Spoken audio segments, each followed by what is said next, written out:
पहला यूहन्ना 5:12, जिसके पास पुत्र है उसके पास जीवन है, जिसके पास परमेश्वर का पुत्र नहीं उसके पास जीवन भी नहीं। जिसके पास पुत्र है उसके पास जीवन है।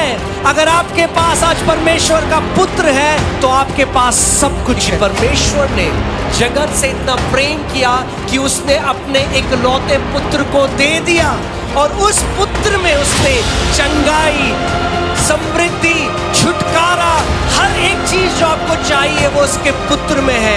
जीवन उसके पुत्र में है, शांति उसके पुत्र में है। सब कुछ जो आपको चाहिए वो प्रभु यीशु मसीह के अंदर है। एक बार एक राजा था, उसके अंदर बहुत करुणा आई अपनी प्रजा के लिए, तो उसने अपना पूरा राजमहल खोल दिया और उसने अपने लोगों को कहा कि मेरे राजमहल में आओ और जो चाहिए वो ले लो, जो जिस चीज पे हाथ रखोगे वो तुम्हारा। तो कोई आए, सब लोग भीड़ भाग के आई। तो किसी को राजा का टेबल बहुत पसंद आया, टेबल पे हाथ रखा तो राजा ने कहा ले जा। किसी को राजा का कुर्सी बहुत पसंद आई तो कुर्सी पे हाथ रखा तो बोला ये ले जा। कोई किसी ने सोने का प्लेट पे हाथ रखा, किसी ने किसी चीज पे हाथ रखा, किसी चीज पे हाथ रखा। एक बूढ़ी अम्मा आई वहां पे तो कुछ नहीं कर रही, खड़ी है। राजा ने कहा कुछ नहीं चाहिए, तो जाके उसने राजा के ऊपर हाथ रख दिया, बोला मुझे राजा तू चाहिए, क्योंकि अगर तू मिल गया तो सब कुछ मिल गया। बाइबल बताती है रोमियो 8:32 में कि वो परमेश्वर जिसने अपने निज पुत्र को भी ना रख छोड़ा, वो तुम्हें अपने पुत्र के साथ सब कुछ क्यों ना देगा। आमीन, हालेलुया। जिस दिन आप जान गए कि मसीह में होने का मतलब कितना महिमा से भरा हुआ है, आप एक ऐसा जीवन पृथ्वी पे जियोगे जो बाकी लोग सोच भी नहीं सकते। आपका जीवन पृथ्वी पे ऐसे होगा जैसे स्वर्ग पृथ्वी पे है। इसका मतलब ये नहीं कठिनाइयां नहीं आएंगी। बाइबल कहती है धर्मी जन पर तो और विपत्तियां आती हैं, मगर यहोवा उन सब से उनको निकाल लेता है। यीशु ने कहा ढाढ़स बांधो, इस दुनिया में तुम्हें सताव हो, तुम्हें परेशानियां आएंगी, मगर ढाढ़स बांधो क्योंकि मैंने इस संसार को जीत लिया है। एक बार फिर से अपना हाथ अपने दिल पे रख के बोलो परमेश्वर मुझसे प्रेम करते हैं। कम ऑन, फिर से बोलो परमेश्वर मुझसे प्रेम करते हैं। फिर से बोलो, फिर से बोलो, फिर से बोलो, फिर से बोलो। आप जानते हो मेरी स्टार्टिंग में ये जो आयत है जो हमने पढ़ी अभी यिर्मयाह 31:3, मैं कुर्सी पे बैठता था और घंटों इस पर मनन करता था। मेरा पिता मुझसे प्रेम करता है, मैं उसके प्रेम को कभी खरीद नहीं सकता, मैं उसके प्रेम को कभी कमा नहीं सकता। उसने पहले, बाइबल कहती है प्रेम ये नहीं कि हमने परमेश्वर से प्रेम किया, प्रेम ये है कि पहले उसने हमसे प्रेम किया। आमीन। आज आप कई मसीहों को देखोगे वो पास्टर के पास जाके बोलते हैं पास्टर जी हमारे लिए प्रार्थना कर दो पास्टर जी, क्योंकि परमेश्वर हमारी प्रार्थना नहीं सुनता। मेरे पास भी आते हैं कई लोग, मैंने क्यों बहन तुम गोदली भी हो गया। वो परमेश्वर जो मेरा परमेश्वर है वो तुम्हारा भी परमेश्वर है। यीशु देखो कैसे प्रार्थना कर रहा है। यीशु लाजरस को जिंदा करने गया और यीशु उसकी कब्र के बाहर कह रहा है पिता मैं तेरा धन्यवाद करता हूं कि तू हमेशा मेरी प्रार्थना को सुनता है। हालेलुया। क्या आप सोच सकते हैं अगर आप इस दृष्टिकोण के साथ, इस मानसिकता के साथ अगर प्रार्थना करें कि परमेश्वर पिता हमेशा मेरी प्रार्थना को सुनता है, तो आपकी प्रार्थना गिड़गिड़ाना और भीख मांगना नहीं, आपकी प्रार्थना अधिकार के साथ होगी। कैसी होगी आपकी प्रार्थना? अगर मैं आपको आज बोलूं कि आज के बाद जो कुछ भी आप प्रार्थना करोगे परमेश्वर उस प्रार्थना को सुनता है। कैसे प्रार्थना करोगे आप? जब आपको पता लग जाएगा कि परमेश्वर मुझसे बहुत प्रेम करता है। आपको भीख मांगने की, आपको गिड़गिड़ाने की जरूरत नहीं है। आमीन। एक बार एक पिता और एक पुत्र थे और वो दोनों का बिजनेस था पेंटिंग्स का। काफ़ी महंगी महंगी पेंटिंग्स वो इकट्ठा किया करते थे। उनको पेंटिंग्स का बहुत शौक था। बहुत जो महंगी पेंटिंग्स होती है, कई लोग ऐसे होते हैं जो पेंटिंग्स कलेक्ट करते हैं, करोड़ों लाखों की पेंटिंग्स होती हैं। फिर वो जो बेटा था वो आर्मी में चला गया और आर्मी में एक अपने दोस्त को बचाते बचाते उसकी मृत्यु हो गई। और जो उसका दोस्त था,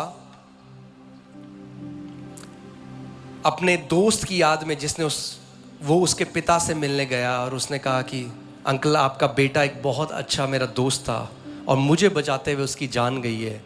और मुझे पता है उसको पेंटिंग का इतना शौक था। मैं पेंटर तो नहीं हूँ, मुझे पेंटिंग करनी नहीं आती, मगर अपने हिसाब से मैं जो बेस्ट पेंटिंग बना सकता था मैंने आपके बेटे की बना के दे दी है। और ये मेरा एक ट्रिब्यूट है, ये मेरी तरफ से एक तोहफा है उसके जीवन के लिए, जो उसने मेरी जान बचाई।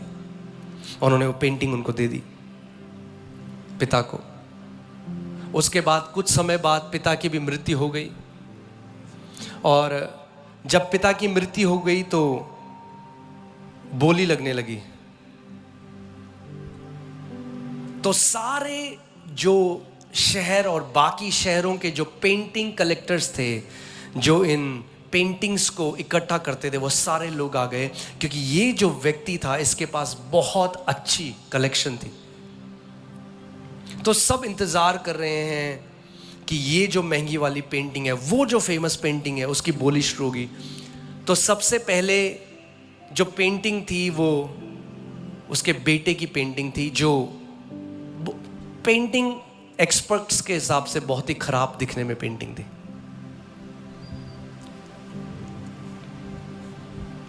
तो उन्होंने कहा इस पेंटिंग को कौन खरीदेगा? तो कोई बोली नहीं लगाना चाह रहा। सब कह रहे हैं जल्दी कोई खरीद ले 100-200 रुपए में, तो हम अच्छी वाली पेंटिंग्स की तरफ चलें। तो वेट करते रहे। तब वही जो व्यक्ति था, जो उसका दोस्त था, वो वहाँ पर आया था और उसने कहा ये पेंटिंग मैं खरीदूंगा, ये मेरे दोस्त की पेंटिंग है। तो उन्होंने कहा ये पेंटिंग का कोई दाम नहीं लगा रहा, जो तेरे को दाम लगाना है दे दे। तो एक बहुत छोटे दाम में वो पेंटिंग उस व्यक्ति को दे दी। फिर जो ऑक्शन कर रहे थे, जो नीलामी कर रहे थे, उन्होंने खाते बंद कर दिए। तो बाकी सारे लोग कहने लगे अरे बाकी पेंटिंग की नीलामी कब होगी? तो उन्होंने कहा बाकी पेंटिंग की कोई नीलामी नहीं होगी, क्योंकि इस व्यक्ति ने अपनी वसीयत में लिखा था जिसके पास मेरे बेटे की पेंटिंग जाएगी उसके पास मेरी पूरी जायदाद जाएगी। आमीन। 1 यूहन्ना 5:12, जिसके पास पुत्र है उसके पास जीवन है, जिसके पास परमेश्वर का पुत्र नहीं उसके पास जीवन भी नहीं। जिसके पास पुत्र है उसके पास जीवन है। अगर आपके पास आज परमेश्वर का पुत्र है तो आपके पास सब कुछ है। आमीन। क्योंकि परमेश्वर ने जगत से इतना प्रेम किया कि उसने अपने इकलौते पुत्र को दे दिया, और उस पुत्र में उसने चंगाई, समृद्धि, छुटकारा, हर एक चीज जो आपको चाहिए वो उसके पुत्र में है। जीवन उसके पुत्र में है, शांति उसके पुत्र में है, सब कुछ जो आपको चाहिए वो प्रभु यीशु मसीह के अंदर है।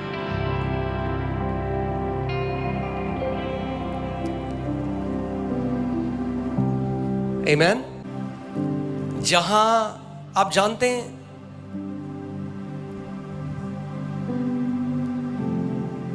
एक बात याद रखना, मैं यहाँ जितने मसीह मेरे भाई बहन हैं, मैं आपको ये बात बोल रहा हूँ। यीशु ने कहा अगर उन्होंने मुझसे नफरत करी है तो वो तुमसे भी नफरत करेंगे। मगर जब लोग तुम्हें सताएं, नाना प्रकार की बुराई करें और मेरे कारण तुम पर झूठे दोष लगाएं, तो बड़ा आनंद मनाना, क्योंकि स्वर्ग में तुम्हारा एक बड़ा प्रतिफल है।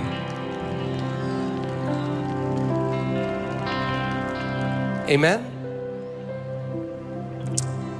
मगर ये कोई आप आज कथा सुनने नहीं आए हो कि प्रभु यीशु मसीह 2000 साल पहले था, वो ये करता था।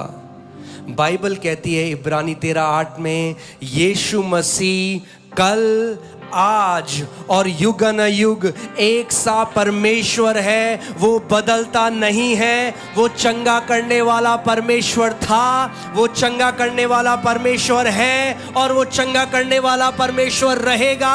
और अगर आज आप उसके नाम को पुकारते हो तो आपकी बीमारी से वो आपको आजादी देगा, आज आपके बंधनों से आजादी देगा, क्योंकि वो यीशु मसीह यहां पर मौजूद है। और मैं उन लोगों को ये चैलेंज देना चाहता हूं जो कहते हैं ये सब झूठ है। अगर झूठ है तो आज खुद पुकार के देखो उसके नाम को, क्यों नहीं खुद चख के देखते। वचन कहता है चख के देखो यहोवा मेरा प्रभु कितना भला है। एक बार एक व्यक्ति प्रभु यीशु मसीह के बारे में बता रहा था, तो भीड़ में से एक बंदा खड़ा हो गया और सेब खा रहा था। नहीं सॉरी, ये व्यक्ति, इनके पास सेब था, एक व्यक्ति भीड़ में खड़ा हो गया और वो कह रहा है तू झूठ बोल रहा है, ये सब कुछ नहीं होता। तो वो सेब खाने लगे और उस व्यक्ति से एक सवाल पूछा कि क्या तू बता सकता है कि ये सेब, इसका स्वाद कैसा है, कितना मीठा है। तो उसने कहा मैं कैसे बता सकता हूँ, सेब तू खा रहा है, जब मैंने चखा नहीं तो मैं कैसे बताऊं सेब कैसा है। उसने कहा हाँ तूने सही कहा, तूने मेरे यीशु को भी कभी चखा नहीं, क्योंकि जिस दिन यीशु को चख लेगा, जान लेगा कि वो जीवित परमेश्वर है। वो किसी का धर्म बदलने के लिए नहीं आया, वो पूरी मानव जाति को उद्धार देने के लिए आया। वो जगत परमेश्वर का मेमना है जिसने अपने लहू को बहाया। और वचन कहता है जो कोई उसके नाम को पुकारेगा वो नाश नहीं होगा परंतु अनंत जीवन पाएगा। अगर आप यहां पर मौजूद हो और आपके मन में शक है, आपका बच्चा बीमार है, आप यीशु को बोलकर देखो, यीशु अगर तू सच में प्रभु है तो मैं आज तुझे पुकारती हूं, मैं आज तुझे पुकारता हूं। तेरी सामर्थ आज मेरे बच्चे के ऊपर आए, तेरे चंगाई की सामर्थ आज मेरे पति के ऊपर आए, तेरे चंगाई की सामर्थ आज मेरे शरीर के ऊपर आए यीशु। आमीन। मगर वो कभी जबरदस्ती नहीं करेगा। बाइबल बताती है कि यीशु गलील की गलियों से चल फिर रहा था और वहां पर एक अंधा व्यक्ति था और वो चिल्लाने लगा, यीशु दाऊद की संतान मुझ पर दया कर। और बाकी लोग उसको चुप कर रहे हैं, चुप कर। तो और चिल्लाया क्योंकि वो अपना चमत्कार लेने आया था। आप जानते हैं कुछ लोग हैं जो ले लेते हैं जो उनका है।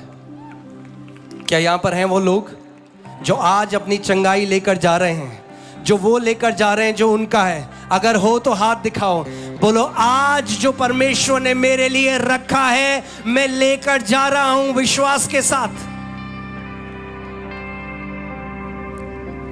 अपने हाथ उठाओ जहां कहीं हो और सच्चे दिल से उस यीशु को पुकारो। मैं नहीं जानता आज आप किस चीज के लिए यहां पर आए हो, मगर प्रभु यीशु मसीह जानते हैं।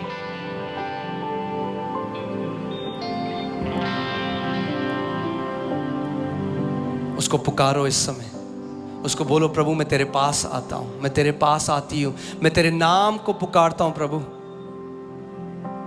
मुझे आज भी याद है पहली प्रार्थना जो मैंने करी, मैंने प्रभु यीशु मसीह को बोला, प्रभु अगर तू सच में वो है जो ये लोग कह रहे हैं तो अपने आप को मुझ पर प्रकट कर। और वो 30 सेकंड की प्रार्थना उसने मेरे जीवन को बदल दिया।